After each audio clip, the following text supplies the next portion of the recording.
porque yo no sé nadar, porque yo tengo mucho miedo, porque yo estoy aterrada. De verdad, yo no sabía qué me podía pasar. Pero al momento de bajarme de la lancha, yo miré abajo y dije, esto es de otro planeta.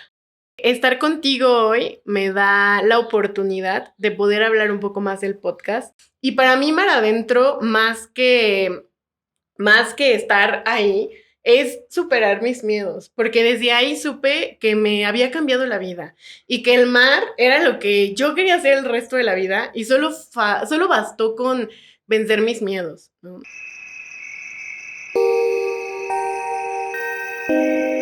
Bienvenidos a su podcast Mar Adentro. El día de hoy tenemos con nosotros a Mariana. Ella es bióloga de la UNAM y además es monitor de buceo. ¿Cómo estás, Mariana? Muy emocionada y agradecida por la oportunidad. Lista para empezar. Perfecto. Entonces, para empezar, quiero que nos cuentes cómo alguien de la ciudad, tú naciste aquí en la ciudad, sí, y resides en la ciudad. Sí. ¿Cómo alguien de la ciudad practica buceo? Pues, la verdad es que fue muy curioso porque lo practico desde que estaba muy chiquita. O sea, yo tenía 12 años, iba en la primaria y mi mejor amigo, pues, él sí iba a bucear. Entonces, como que llegó una época en la que su mamá le dijo a mi mamá, oye, ¿sabes qué? Es que Bruno como que ya no quiere ir porque no hay amigos de su edad y ya sabes, ¿no? Entonces, ¿qué te parece si vas con tus hijos y pues a lo mejor les gusta? Para esto, o sea, mis papás siempre nos tenían como en las actividades físicas y todo lo demás y pues la natación siempre fue como casi que desde bebés obligada, ¿no? Entonces, fuimos, nos gustó mucho porque como que no fue la típica clase de natación, era en una fosa, como que ibas como que con los nervios y la expectativa. Entonces nos gustó mucho y pues ya de ahí, o sea, como que yo le di continuidad porque yo escuchaba que, o sea, éramos como los más chiquititos, un espacio en la nada porque no habían más personas y luego adultos, ¿no? Adultos como de 24, 26 años en ese momento.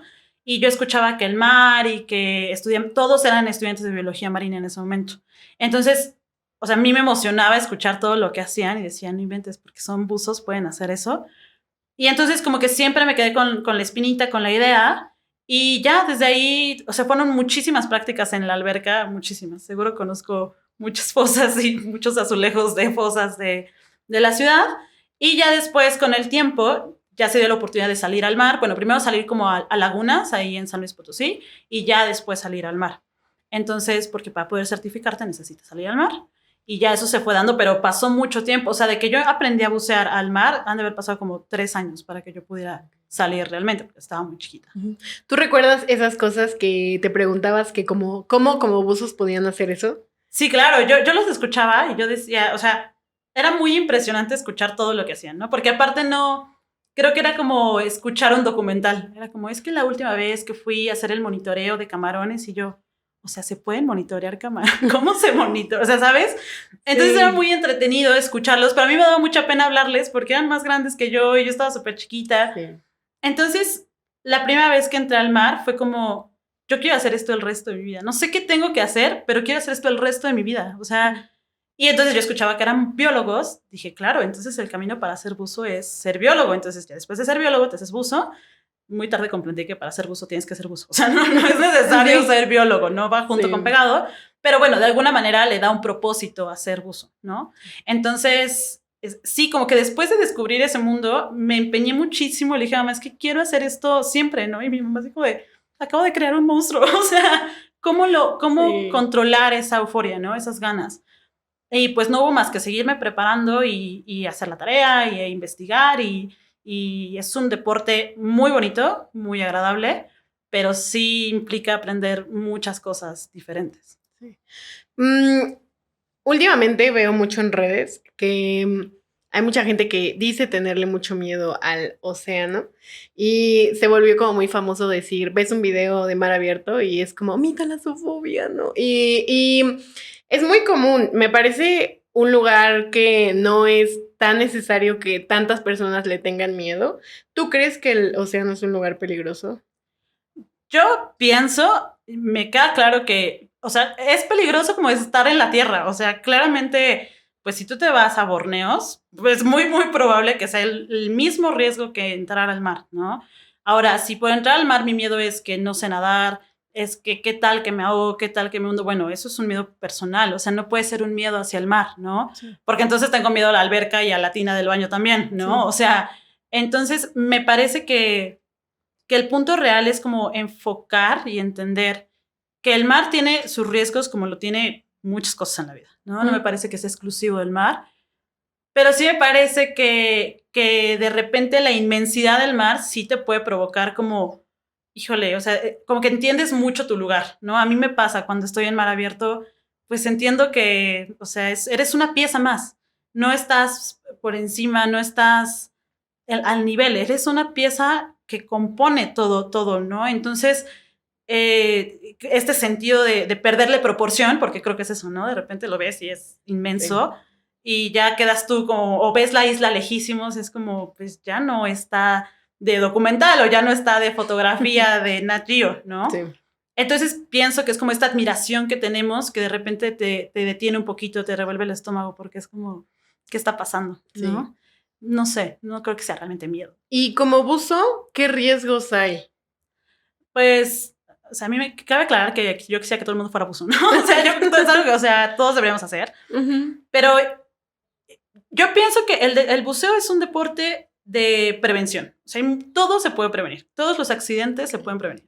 Pero para poder prevenirlos, tienes que saber a qué tienes que prevenir, ¿no? Entonces, desde las cosas más simples, como por ejemplo, cuando te pones un visor, pues queda un espacio, o sea, está el visor, el aire y tu piel, ¿no? Entonces, cuando eso se somete a cierta presión, porque estás descendiendo, no digas muchos metros, 1 o 2 metros, eso genera presión entre el aire y la cámara de aire que se hace. Entonces, si está muy apretado el visor, por ejemplo, te puede producir algo que le llaman bends, que es un moretón. O sea, pues sí, o sea, se revientan venitas y entonces parece que te golpeaste, ¿no? Cosas pero muy sencillas como eso. Te queda la marca del visor. Te queda la marca del visor, ¿no? Obviamente, más profundidad. Y puede ser peligroso porque, pues, al estar muy cerca de los ojos, pues también corre riesgo en la presión ocular.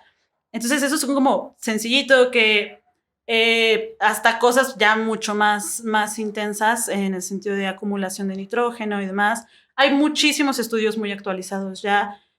Por ejemplo, no puedes volar en avión previo a 24 horas de haber buceado por el cambio de presión, la descompensación. El cuerpo necesita un tiempo para recuperar sus niveles de nitrógeno en el cuerpo, porque el aire que respiras en un tanque de buceo es aire comprimido, no es oxígeno. Entonces, pues es como el aire que respiras todo el tiempo, pero ahora está dentro de una botella, ¿no? Entonces, es importante entender como toda la física para prevenir todo lo que se puede prevenir, ¿no? Ahora también, pues, no sé, desde que una manguera no esté bien sellada, que ya necesite mantenimiento, entonces hay que aprender a leerte a ti, o sea, me parece que te tienes que aprender a conocer tus límites y aprender cómo funciona un equipo completo, ¿no? Entonces, todo se puede prevenir. Yo pienso que la cantidad de accidentes en buceo es mucho menor de la que se piensa. Y te lo comentaba hace rato, ¿no? Como adulto, de repente sí mides más el riesgo, ¿no? Ya no es como tan fácil decir, pues me aviento y ya, ¿no? Es me aviento, pero tengo que conocer por qué me estoy aventando, cómo reacciona mi cuerpo. Las primeras veces que buceas, es súper normal entrar en este nervio y terminarte el tanque súper rápido y buceaste 20 minutos porque pues estás inhale, exhale. Y entonces pues vas tú como que encontrando la media y entonces no hay necesidad de pensar en todo lo malo que puede pasar.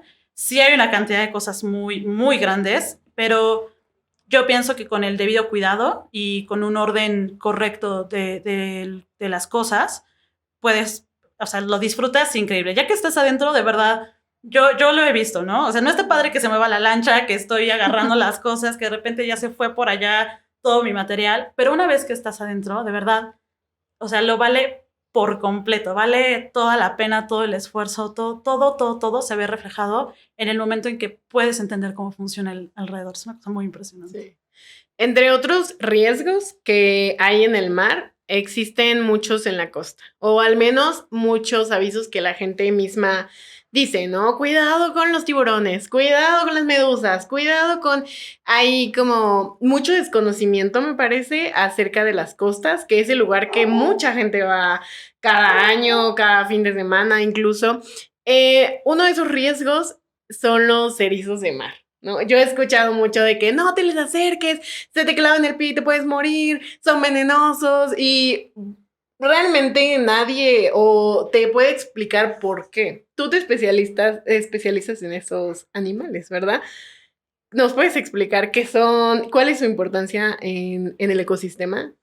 Sí, bueno, sí, y me parece como justo un poco tal vez injusto que todo se le achaque a estos seres vivos, ¿no? O sea, como dices, hay un montón de cosas que están mal, como ponerte en el risco cuando está la ola chocando, es como de amigo, no creo que sea como la mejor idea, ¿no? Porque muchos accidentes justo ocurren en esta parte donde me siento seguro porque aquí la ola rompe, es como sí, pero las piedras en donde rompe las olas son piedras que están talladas y han sido erosionadas por el mar todo el tiempo, entonces la caída no está tan divertida, ¿no? Sí. Sí, esta parte de los erizos de mar, sí, sí, porque, ¿qué pasa? Los erizos de mar están compuestos de carbonato de calcio, ¿no? Entonces, todo su cuerpo es carbonato de calcio, su cuerpo que es una testa y tienen espinas. ¿Qué pasa con la mayoría de los erizos? Por lo menos, no con la mayoría, pero los que encontramos justo en esta parte de costera, tienen unas espinas que son puntiagudas. Y lo que pasa con una espina es que entra y se quiebra. O sea, lo peor que puedes hacer cuando te claves o te entierres una espina de erizo es intentar sacarla, porque ¿qué pasa? Muchas de ellas están aserradas. Entonces, funcionan precisamente pues como un serrucho. Vas hacia adelante, pero hacia atrás no es la misma, o sea, los dientes hacia atrás está complicado. Espero haber descrito bien cómo funciona un serrucho, pero es muy parecido como las espinas de los erizos, ¿no? Imagínate como una torre de corcholatas, entonces, pues sí, la torre está bien, pero si entra, obvio, a la misma dirección, todas las corcholatas van, pero si sale, se empieza a desbaratar la torre de corcholatas, ¿no? Sí. Y es lo que pasa, por dentro se empieza a deshacer la espina, entonces, lo mejor que puedes hacer es sobarte la espina, duele, por supuesto que duele, pero en ese momento del trauma, pues la piel está, o sea, está como sufriendo todo el trauma, entonces es un momento ideal como para machacar la espina. Obvio, también hay que medir, ¿no? Si ya te enterraste el erizo completo, lo mejor es ir a un hospital. Sí. Pero la realidad es que si son pocas espinas, las machacas, es carbonato de calcio, o sea, al final del día no es tóxico para el cuerpo en sí. Es muy doloroso, por supuesto que lo es. Hay erizos que son tóxicos, sí, pero no son erizos en función como que a nuestro cuerpo puedan afectar, sino pues están hechos precisamente su nivel de toxinas para poder pues sobrevivir o estar en el ambiente que les corresponde, ¿no? Entonces sí hay algunas especies, Toxopneustes es el género, y pues así, ¿no? O sea, es lo que ocurre, pero solo en niveles marinos dentro del ambiente y el ecosistema donde funciona el erizo, ¿no? Sí. Para nosotros es insignificante relativamente el nivel de toxinas que tienen. Y bueno, la idea es ser muy cuidadoso. De repente, no está de más llevar como las chanclitas con estas que son el aqua shoes para que no puedas pisar. Y pues también fijarnos dónde metemos las manos, ¿no? Muchas veces los erizos no están expuestos realmente, quedarán en las pozas, sí, pero de repente meter la mano sin saber cómo sujetarlos.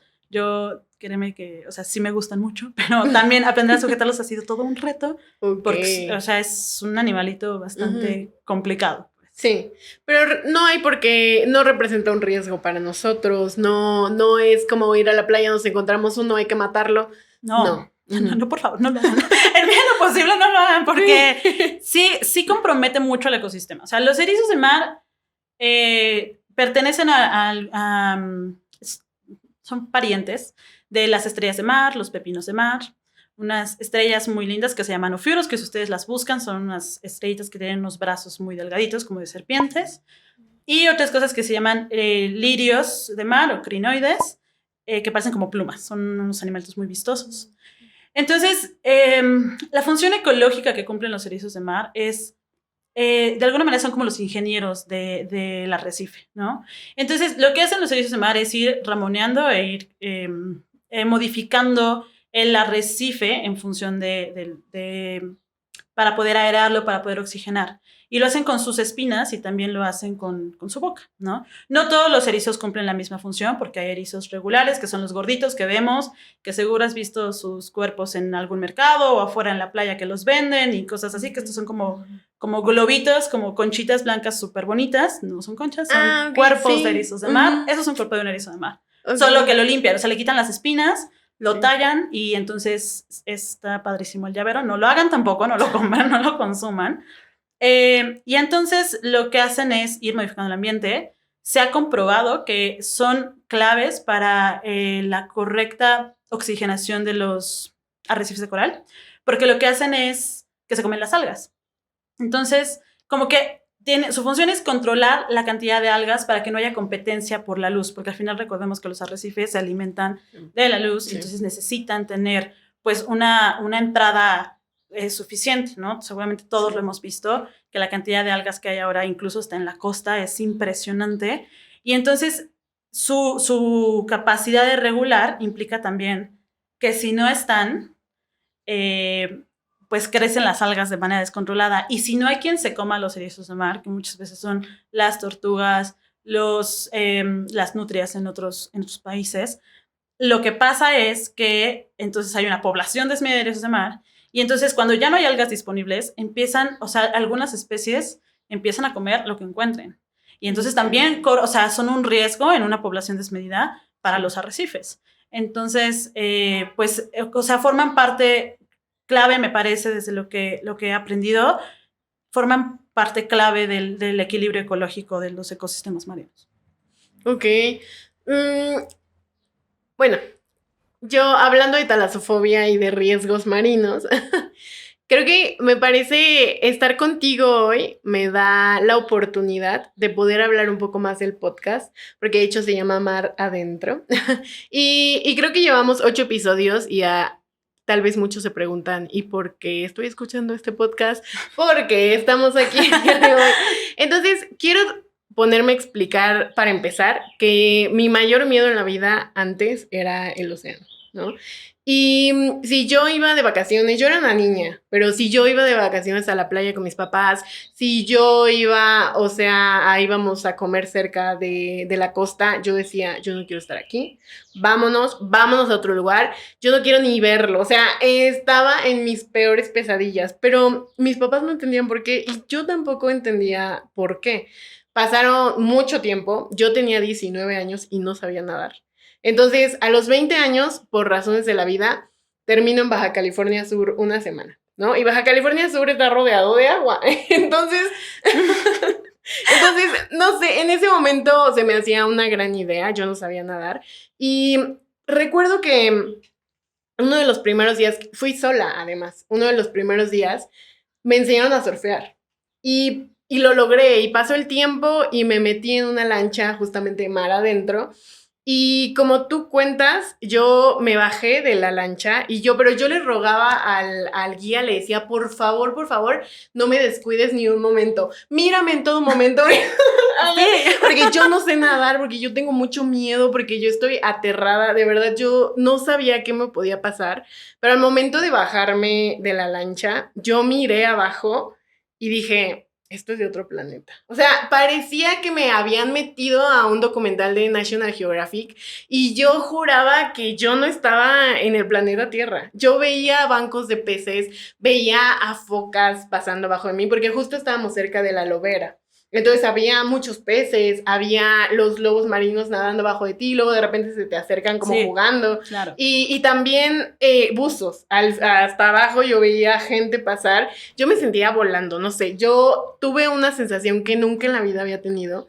Y para mí mar adentro, más que estar ahí, es superar mis miedos, porque desde ahí supe que me había cambiado la vida y que el mar era lo que yo quería hacer el resto de la vida y solo bastó con vencer mis miedos, ¿no? Entonces, a estos episodios me he sentado cada capítulo con una persona que le apasiona lo que hace. Y ahí está la magia del asunto, que me hablan de cosas que les apasionan, me hablan de cosas que ellos sueñan y han logrado, ¿no? Miguel decía hace unos capítulos, las personas a pie, como nosotros, claro, nos cuesta más trabajo y requiere muchos años, pero al final, Josué por jugar fútbol se pagó una universidad completamente, ¿no? Arce, por su pasión por la acústica, se fue a estudiar al extranjero. Entonces, hay una frase que me gusta que dice que el sol sale para todos. Y yo, pues, invito siempre y voy a invitar toda mi vida a la gente a que siga sus sueños, a que vaya más allá, a que los venza y pues ahora sí que vayan mar adentro para que, para que sigan sus sueños, ¿no? Como yo, como Arce, como Josué, como tú, que hoy nos vienes a contar acerca del mar. Y me identifico mucho con lo que dices porque es el sentimiento que yo también tengo y que quiero transmitirle a las personas. Entonces, ¿cuál ha sido hasta ahora tu mejor experiencia buceando? Justo, o sea, como que te escucho y es como, o sea, es como un espejo en el que yo me veo y está bien padre, la verdad, qué padre experiencia. Yo pienso que desde la primera vez es muy impresionante, ¿no? Como dices, como entenderlo todo es impresionante. Yo no sé si aquí la audiencia y los que nos acompañan el día de hoy les gusten subirse a los juegos de Six Flags. Yo odio, así, si hay algo en la vida que me tienes que llevar arrastrando y por lo cual soy una aburrida y una chafa, me choca la adrenalina que se siente, este vacío en el estómago, yo no lo tolero por nada. Okay. Pero pasa que cuando yo estoy en el mar, siento exactamente el mismo vacío y lo disfruto y digo, ya me quiero aventar, ya quiero estar adentro, ya quiero, o sea, ya quiero estar y quiero ver y entonces ese sentimiento, quiero intentar describirlo lo mejor posible. Estás en el borde de la lancha, vas hacia atrás, ni siquiera es como no te metes para el frente, no te metes para atrás. Sí. El no ver hacia dónde te vas a aventar, pero sabes que vas a caer al mar. Traer ya el regulador puesto, el visor, estar seguro de que ya está tu equipo listo, haber visto que ya tienes aire, que ya está lista tu pareja, que ya estás listo para la aventura, y entonces sentir el golpe en el mar y el agua y cómo, o sea, cómo te abraza el mar es súper impresionante. Entonces, empezar a observarlo todo, ser muy detallista. Me parece que la carrera lo que fue crucial para mí fue entender que la primera vez que entré a bucear, pues yo decía, ay, los pececitos, y ay, la piedra, y ay, el coral. Después de entrar, o sea, después de cursar una carrera, después de haber hecho una tesis con equinodermos y entender qué onda, dije, ay, ya sé qué erizo es ese. Y empiezas a decir, y ya no solo es el erizo y la estrella de mar, y el gusanito, y el pez pequeño, y la morena. Entonces empieza a ver y ver y ver y ver. Y entonces, de verdad, no te alcanza la vista para poder entenderlo todo, ¿no? Sí. Y entonces yo pienso que para mí es una constante de sentimiento de gratificación, aún en el buceo, en el que digas, hizo un buen de frío, había mucha corriente, el mar era muy turbio, todos tienen su magia. Y dos experiencias que me acuerdo muchísimo es la primera, estábamos en Veracruz y a mí lo que me gusta de bucear, además de todo lo bello que se ve, es el silencio, ¿no? O sea, el sonido del mar es muy impresionante. Entonces, es bien padre poder estar en silencio y disfrutar el sonido del mar, ¿no? Y entonces de repente escuché un ruido que yo no supe identificar, pero mi instructora me dijo, o sea, salimos y platicamos y dije, ¿qué era ese ruido? Eran ballenas. Las ballenas estaban lejísimos, ni siquiera las podían ver desde la lancha los lancheros, pero sí dijeron, es época de migración de ballenas y bla, bla, bla. Poder escuchar a una ballena en vivo, dices, o sea, sí, qué impresión, es una cosa súper impresionante. Y el otro fue que estábamos en el Caribe, yo estaba como cerrando el grupo, el buceo es un deporte de equipo y de grupos, ¿no? Entonces yo iba como cerrando el grupo y de repente me dice mi misma instructora, o sea, ustedes creerán que yo voy dormida a bucear, pero no, es que también el asunto de ver todo está complicado. Entonces una seña para hacer tiburón es esta, ¿no? Y entonces voltea y me ve y me hace así y yo, ¿dónde? No, o sea, claro, yo lo quería ver aquí al lado de mí. ¿Dónde? Hasta que me volteé por completo. El tiburón estaba mucho más abajo que yo. Era un tiburón, según yo, pequeño, ¿no? Porque claro, en el mar todo también cambia la dimensión. Sí. Entonces, ya subimos y platicamos. Mariana, es que ¿cómo lo viste el tiburón? Pues claro, iba atrás de mí. O sea, yo no voy buceando viendo para atrás. O sea, yo voy buceando para los lados, ¿no? Y me dijo, pues era un tiburón grande, como de 2 metros. Y yo, bueno, 2 metros, yo mido como 1,50. No, pues sí estaba grande, ¿no? Sí. Entonces, son esas cosas que cuando lo entiendes y lo ves, es como, qué impresión. Y te digo, a mí me recuerda mucho la posición que ocupo en el planeta, ¿no? Sí. O sea, eres parte de, no estás por encima de. Sí. Conocemos la espuma del mar, ¿no? O sea, la inmensidad es, o sea, es como una muestra pequeñita que te dice el mar, te voy a dejar ver, ¿no? Pero todo lo que hay debajo, todo lo que hay sin explorar, todo es, yo pienso que lamentablemente no va a alcanzar la vida para poder hacerlo todo ni verlo todo, pero como dices, ¿no? Invitar como a superar estos miedos. Obvio llega un punto que como adulto si ya le vas midiendo más, dices, pues así como que bucear 100 metros, no sé, ¿no? pero empiezas a ponerte nuevos retos y empiezas a ponerte nuevos límites y quieres hacer más. Y el buceo nocturno y el buceo de aguas frías y el buceo de aguas... O sea, entonces todo empieza a ser como... Y te vas empujando. Y si ya pude con un pasito, puedo dar 2. Y entonces me parece la constancia, ¿no? Es como no abandonar el sueño. Sí hay muchas veces que yo cuando lo dejé de practicar por todo lo que estaba pasando, la pandemia, todo demás, empiezas a llenarte de otras cosas que también está bien, porque vas cambiando. Pero cuando regresas a eso es que es la esencia, ¿no? Es donde quiero estar y donde me siento mejor y donde siento que puedo dar más. Entonces, me encanta, me fascina. Híjole, perfecto. Pero ya tenemos que finalizar el episodio de hoy. Sí. Para finalizar, yo nada más te quiero preguntar ¿cuáles son los mejores tips que recomiendas para el cuidado del océano? Pues lo hablamos un poquito hace rato. Yo pienso que todos deberíamos conocer el océano, todos deberíamos, ya hay muchas maneras de hacerlo. Yo pienso que lo primordial es empezar a ver nuestros consumos, ¿no? Hay que entender que todo lo que consumimos termina en el mar. Todo, absolutamente todo. Mentira que todo se queda en los tiraderos terrestres, ¿no? O sea, todo termina en el mar. Entonces, concientizarnos un poquito. Cuando vayas al mar, si ves una botella tirada, levántala, ¿no? Si ya te anda mucho el baño, pues mejor prevé eso y ve al baño primero. Seguro hay una cabina de baños que puedas utilizar. No compres las cosas que vienes del mar, ¿no? Sí, claro, la mojarra frita está rica, ¿no? O sea, y las mojarras no son del mar, pero... o sea, se vale consumir, pero ser un consumo responsable. Estos llaveritos de estrellas de mar y de erizos, no está padre. O sea, la verdad es que no es necesario. Porque aparte ya hay réplicas chinas muy buenas de lo que sea, ¿no? O sea, no es necesario tenerlo. Porque eso cumple un papel en el mar. El hecho de que el erizo esté muerto no quiere decir que ya terminó su función, ¿no? Sí. Al contrario, al ser carbonato de calcio vuelve a integrarse dentro del ciclo, funciona como hogar para otras especies. Entonces, no es tuyo, te lo están prestando. Y pues si tú vas a una casa que no conoces, no vas y la destruyes. Vas y te comportas en la casa que estás conociendo, ¿no? Sí. Entonces yo pensaría que todo se vale por completo querer explorar, querer conocer, acércate a las personas que saben, acércate, ya hay muchas posibilidades de snorkel, de buceo consciente, no consumas en temporada de veda cuando no es temporada de comer ciertos alimentos, y ya hay ya hay una capacidad de encontrar información muy grande, ¿no? Entonces, lee los folletos de la Semarnat, de Conapesca, acércate a buscar el módulo de información dentro de la playa a la que vayas. Y te digo, nunca está de más llevar una bolsita y así como tiras tu basura, pues si te encuentras basura ajena, pues también la puedes tirar. Y pues si eres esa persona que tiras su basura en la playa, no la tires, o sea, no lo hagas, así de simple. Sí. Creo que es eso. A mí me funciona mucho que cuando voy a la playa y veo una conchita que me gusta, algún animal, es sacarle una foto y luego imprimirla. Totalmente. No pasa nada si no te la llevas a tu casa. Por Entonces, supuesto. como lo mencionas, quiero invitar a todos a empezar a cuidar el océano, a que nos concienticemos acerca de que las siguientes generaciones puedan disfrutar de lo que nosotras les contamos y disfrutamos.